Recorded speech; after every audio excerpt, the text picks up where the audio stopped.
তিনটা এগ্রিমেন্ট হলো। প্রথমে একটা যে ফ্রেমওয়ার্ক এগ্রিমেন্ট অ্যারেঞ্জমেন্ট যেটা বলি, তারপরে জয়েন্ট ওয়ার্কিং গ্রুপ, তারপর হলো লাস্টটা হলো ফিজিক্যাল অ্যারেঞ্জমেন্ট।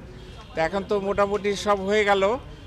আর ওই যে ফর্ম যেটা আছে ভেরিফিকেশন ফর্ম, তো সেটা হবে ফ্যামিলি বেসড, মানে হেড অফ দি ফ্যামিলি আর তার পরিবারের যারা সদস্য তাদের নাম আসবে। এর আগে আমাদের সাইডে আমরা ইউএন হাই কমিশনার ফর রেফিউজিজ অফিসকে আমরা ইনভলভ করব। তো তারা একটা মেমোরান্ডাম অফ আন্ডারস্ট্যান্ডিং তারা ড্রাফট দিয়েছে।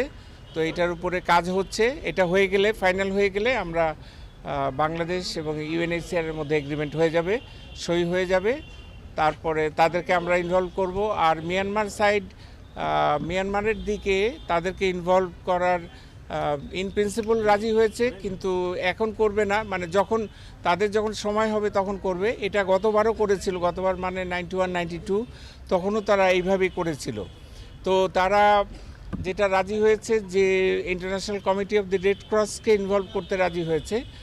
আর এছাড়া আমরা তাদের বলেছি যে তিনটা দেশ ওখানে এই যে বাড়ি টাড়ি তৈরি করা বা গ্রামগুলোকে আবার থাকার উপযোগী করে তৈরি করা, পুনর্নির্মাণ করা, তো এই কাজে ইন্ডিয়া, চায়না এবং জাপানকে তারা ইনভলভ করতে রাজি হয়েছে। ইন্ডিয়ার সঙ্গে তারা একটা মেমোরান্ডামও সই করেছে গত মাসে।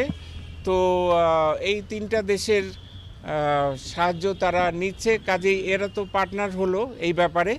তো আরও হয়তো আমি সাজেস্ট করেছি যে ইউরোপিয়ান ইউনিয়নের যাদের দূতাবাস আছে তাদের রাষ্ট্রদূতদেরকেও তারা যেন দেখতে পারে যে কী কাজ হচ্ছে, সেই সব গ্রামে যেতে পারে।